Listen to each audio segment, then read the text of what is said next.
नमस्कार। द देसी अड्डा पर आपका स्वागत है। मैं हूं राकेश तिवारी। देखिए, सारण प्रमंडल की राजनीति में यादवों का दबदबा शुरू से ही रहा है।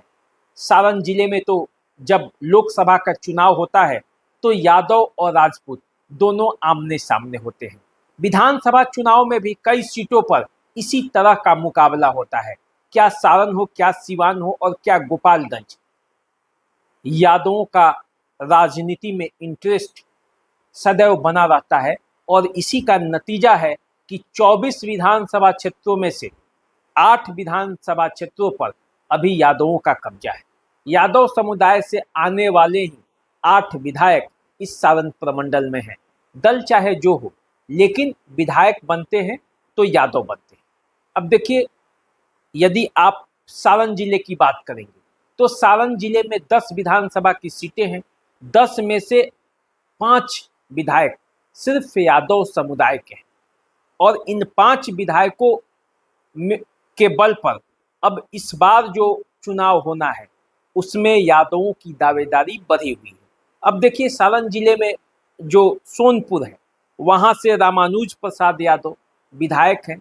आरजेडी के वो प्रबल दावेदार हैं। इस बार भी आरजेडी के कई अन्य दावेदार हैं जो यादव समुदाय से हैं। तो सोनपुर में यादवों की दावेदारी है। महागठबंधन की जो सीट है वो यादव के पास ही जाएगी, चाहे यादव जो। इसके बाद यदि आप बीजेपी की देखेंगे तो बीजेपी से बच्चा राय जो यादव समुदाय से आते हैं उनकी दावेदारी है। हालांकि विनय सिंह यहाँ से प्रबल दावेदार हैं, विधायक रहते आए हैं, तो इसलिए उनकी दावेदारी है। राबड़ी देवी को भी पराजित किया है, इस बार भी वे प्रबल दावेदार हैं। सारण जिले में जो राजपूत और यादव के बीच सीधा मुकाबला होता है उसमें एनडीए खेमे का जो विभाग है वो राजपूत संभालते हैं और महागठबंधन खेमे का जो विभाग है वो यादव संभालते हैं। और इसी का नतीजा है कि आप देखेंगे तो महागठबंधन में यादवों की संख्या ज़्यादा कैंडिडेटों की होगी और राजपूतों की संख्या होगी एनडीए के तरफ। तो सोनपुर में यादव महागठबंधन से फिक्स है। इसी तरह यदि आप परसा में आएंगे तो परसा में दोनों तरफ से, क्या वो एनडीए हो और क्या वो महागठबंधन, दोनों तरफ से यादव चुनावी मैदान में आपको दिखाई दे देंगे। एक तरफ से निवर्तमान विधायक छोटे लाल राय हैं। छोटे लाल राय लगातार चुनाव लड़ते रहे हैं वहाँ से। यहाँ से चंद्रिका राय भी लगातार चुनाव जीतते रहे हैं, मंत्री भी रहे हैं। लालू प्रसाद यादव से काफ़ी करीबी संबंध रहा है। एक दूसरे के जब से संबंधी हुए तब से ही दूरी बढ़ गई, नहीं तो उससे पहले तो काफ़ी मधुर संबंध था और काफ़ी करीबी था। तो अब जब दूरी बढ़ी है तो जनता दल यूनाइटेड के तरफ है और छोटे लाल राय जो कभी उनके खिलाफ लड़ते थे एनडीए के तरफ से, वो अब आरजेडी में है। तो देखिए, परसा में फिक्स है। इसी तरह मरहौरा मरहौरा जो क्षेत्र है वो परंपरागत सीट रहा है। यदुवंशी राय यहाँ से विधायक हुआ करते थे, उनके बेटे जितेंद्र राय कई बार से विधायक हैं, आरजेडी के बड़े नेता हैं और इस बार भी उनकी दावेदारी है मरहौरा में सीट के लिए। तो मरहौरा से भी यादव कैंडिडेट को आप देख सकेंगे। महागठबंधन की तरफ से एक यादव उम्मीदवार ही उतरता हुआ दिखाई देगा। अब आइए माझी। माझी जो इलाका है वो यादव, ब्राह्मण और राजपूत, इन 3 जातियों के ही यहाँ विधायक बनते रहे। तो इस बार यहाँ से सत्येंद्र यादव सीपीएम के टिकट पर विधायक हैं। एनडीए फोल्ड से राजपूत उम्मीदवार चुनावी मैदान में उतरने के लिए बेकरार है, चाहे वो राणा प्रताप सिंह हो या रणधीर सिंह हो। जो आएंगे एनडीए के तरफ से वो राजपूत होंगे और महागठबंधन के तरफ से यहाँ दावेदारी सत्येंद्र यादव का है सीपीएम के तरफ से। तो एक सीट आप माझी भी देख सकते हैं कि यहाँ से यादव चुनावी मैदान में होंगे। इसके अलावा अब आइए एकमा, बगल की सीट। एकमा में श्रीकांत यादव विधायक हैं आरजेडी के, तो उनका चुनाव लड़ना लगभग तय माना जा रहा है। तो एकमा में भी आप देख सकते हैं कि एक तरफ से यादव चुनावी मैदान में लड़ेंगे।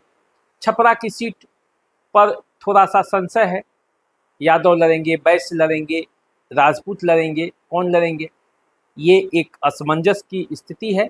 लेकिन छपरा में भी यादव चुनाव लड़ते रहे हैं, लेकिन वहाँ का 10 के समीकरण, जब 10 का परिसीमन हुआ उसके बाद थोड़ा समीकरण वहाँ का चेंज हुआ है।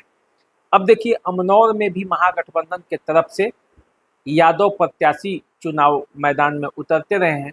सुनील कुमार राय जो हैं यहाँ से उम्मीदवार हो सकते हैं फिर से, और इसलिए आप देखेंगे कि अमरोह में भी यादव प्रत्याशी आपको चुनावी मैदान में उतर सकते हैं। अब देखिए, तरैया बड़ा इम्पोर्टेंट एक सीट है। यहाँ से महागठबंधन की तरफ से जब जब यादव उम्मीदवार उतरते रहे हैं, चुनावी मुकाबला बड़ा कठिन और संघर्षपूर्ण रहा है। अधिकांश मौक़ों पर यादव भी जीतते रहे हैं आरजेडी और जनता दल के टिकट पर। अब कुछ समीकरण वहाँ का जब से जनक सिंह और एनडीए नीतीश कुमार का जब से प्रभाव बढ़ा, तब से वहाँ एनडीए भी जीता है। लेकिन इस बार भी वहाँ से महागठबंधन यादव कैंडिडेट को उतारने पर विचार कर रही है, क्योंकि पिछले बार के चुनाव में जो प्रत्याशी उतरे थे वो तो अब इस दुनिया में भी नहीं है। उनका निधन हो चुका है, सिपाही लाल महतो, तो अब वो चुनावी मैदान में नहीं होंगे। यादव की कई यादव वहाँ से उम्मीदवार हैं, दावेदार हैं, जो उम्मीदवारी के लिए दावा कर रहे हैं। तो देखिएगा तो आप तरैया भी यहाँ से यादव उम्मीदवार चुनावी मैदान में उतर सकते हैं। तो देखिए, सारण के 10 सीटों में से 8 सीटों पर यादव उम्मीदवारों की दावेदारी है। इन 8 सीटों में से अधिकांश सीट पर आप यादवों को चुनावी मैदान में उतरते हुए आप देख सकते हैं। इसी से आप समझ सकते हैं कि आरजेडी सारण में कितना यादवों पर विश्वास करती है और किस तरह से वो चुनावी मैदान में उतारती है, ये टिकट वितरण के बाद अब पता चलेगा। अब आइए जरा बात कर लेते हैं सीवान की। सीवान की क्या स्थिति है?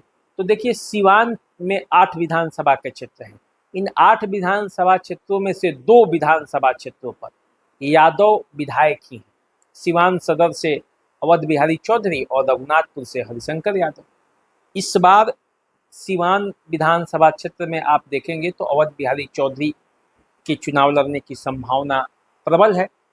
वो चुनाव प्रचार में भी निकल चुके हैं एक तरह से देखा जाए तो सीवान सीट यादव को आप लड़ते हुए देख सकते हैं। हालांकि दावेदारी जीवन यादव की भी है, लेकिन अब देखिए क्या होता है। लेकिन कोई भी लड़ेगा, सीवान से महागठबंधन खेमे से यादव को आप चुनावी मैदान में उतरते देख सकते हैं। बीजेपी भी पिछले बार यहाँ से ओम प्रकाश यादव को चुनावी मैदान में उतारी थी, तो एक माहौल भी बना था और मामूली वोटों के अंतर से ओम प्रकाश यादव हारे थे। इस बार बीजेपी क्या करती है ये भी देखना है, क्योंकि यहाँ से व्यासदेव प्रसाद भी चुनाव जीतते रहे हैं, कुशवाहा समुदाय से आते हैं, मंत्री भी रहे हैं बीजेपी के और नीतीश कुमार की सरकार में। तो अब देखिए, उनका स्वास्थ्य तो अब अच्छा नहीं है, उम्र काफ़ी हो गया, लेकिन उनके बेटे चुनावी मैदान में उतरने के लिए तैयार हैं। देखना ये है कि किसे सीवान से टिकट मिलता है, क्योंकि एक चर्चा तो यहाँ से मंगल पांडे की भी होती है। लेकिन सीवान वो क्षेत्र है जहाँ से आप यादव उम्मीदवार को चुनावी मैदान में सीधा मुकाबला करते हुए देख सकते हैं, चाहे वो महागठबंधन से हो या चाहे एनडीए से हो, या दोनों आमने सामने यादवों के बीच भी मुकाबला हो सकता है। अब देखिए, रघुनाथपुर जहाँ से हरिशंकर यादव चुनावी मैदान में पिछले बार उतरे थे, विधायक बन गए थे, इस बार वहाँ परिवर्तन हो रहा है, क्योंकि इस बार वहाँ से उसामा साहब चुनावी मैदान में है एक तरफ से, तो वो सीट जो है वो यादवों से अब हटेगी और वहाँ से वो MY समीकरण आप मान लीजिए, या मोहम्मद शहाबुद्दीन के पुत्र उसामा साहब की सीट मान लीजिए। तो इसलिए अब वहाँ से यादव आप चुनावी मुकाबले में आप नहीं देख पाएंगे, क्योंकि एनडीए के तरफ से भी राजपूत समुदाय के कैंडिडेट बहुत हैं, इसके अलावे दूसरे समुदाय के लोग हैं। लेकिन आप वहाँ देखिएगा कि इस बार मुकाबला जो है उसमें से यादव नहीं रहेंगे। ये सीट कभी शिवशंकर यादव जीतते थे, उसके बाद हरिशंकर यादव महागठबंधन के तरफ से जीते। तो अब देखिए, अब यहाँ से चलिए, सीवान में ये 2 सीटें थी जहाँ यादवों का आप वर्चस्व देखते हैं, लगातार चुनाव यहाँ से जीतते भी रहे हैं। इसके अलावा कोई सीट ऐसी नहीं है जहाँ देखा जाए कि पूर्ण रूप से वो है एक दरौदा सीट है, जहाँ से चुनावी मुकाबले में पिछले बार अमरनाथ यादव लड़े थे। इस बार भी उनको चुनावी मैदान में आप देख सकते हैं दरौदा सीट से। फिर ओम प्रकाश यादव की भी चर्चा हो जाती है कि कहीं बीजेपी से टिकट नहीं मिले तो वो चुनावी मैदान में उतर जाए। तो एक दरौदा सीट को भी लेकर थोड़ी सी संभावना आप देख सकते हैं। अब आइए जरा बात कर लेते हैं गोपालगंज जिले के। गोपालगंज जिले में भी आप यादव उम्मीदवार को चुनावी मैदान में उतरते हुए देख सकते हैं। गोपालगंज जिले के बैकुंठपुर का वो इलाका जहां से यादव हमेशा चुनाव लड़ते रहे हैं, चुनाव जीतते भी रहे। देवव्रत प्रसाद यादव यहाँ से कई बार लगातार चुनाव जीते हैं। उनके बेटे प्रेम शंकर प्रसाद यादव फिलहाल विधायक हैं बैकुंठपुर से, और उनका मुकाबला इस बार एनडीए के प्रत्याशी से होगा। तो वो चुनावी मैदान में उतरने के लिए तैयार हैं। आरजेडी से वो टिकट के वहां से प्रबल दावेदार है। इसके अलावे भी कई लोग वहां से यादव समुदाय के दावेदार हैं, लेकिन प्रेम शंकर प्रसाद यादव का टिकट लगभग वहां से फाइनल है बैकुंठपुर से। और देखिए, आप कुचायकोट से पिछले बार सुनीता देवी भी चुनावी मैदान में उतरी थी, अच्छा खासा वोट लाया था, लेकिन इस बार वो आरजेडी के प्रत्याशी के तौर पर चुनावी मैदान में उतरने के लिए तैयार है। तो देखिए, गोपालगंज के भी 2 सीट है जहां से उनकी दावेदारी है। अब देखना ये है कि सारण प्रमंडल के जो 24 सीटों पर कितने सीट पर यादव उम्मीदवार उतरते हैं, और जब यादव उम्मीदवार उतरते हैं तो उनकी धमक क्या होती है। क्या 2020 में जो प्रदर्शन था, 24 में 8 सीट यादवों ने जीती थी, क्या उसी तरह का परफॉर्मेंस इस बार भी होगा 25 में, या इससे और बेहतर होगा? ये देखने के लिए आपको थोड़ा इंतजार करना पड़ेगा। आप द देसी अड्डा के साथ जुड़े रहिए, देखते रहिए। चैनल को सब्सक्राइब कर लीजिए, फेसबुक इंस्टाग्राम पर हमें फॉलो करिए, वीडियो को शेयर भी कीजिए, लाइक भी कीजिए। फेसबुक पर तो अब हम रेगुलर पोस्ट कर रहे हैं, हम अपना वीडियो डाल रहे हैं, इसलिए आपसे अनुरोध है कि जल्दी से जल्दी द देसी अड्डा के फेसबुक पेज को फॉलो कर लीजिए, और फॉलो करके आप उस पर भी हमें देख सकते हैं। तो अभी दीजिए इजाज़त, चैनल को सब्सक्राइब कीजिए। नमस्कार।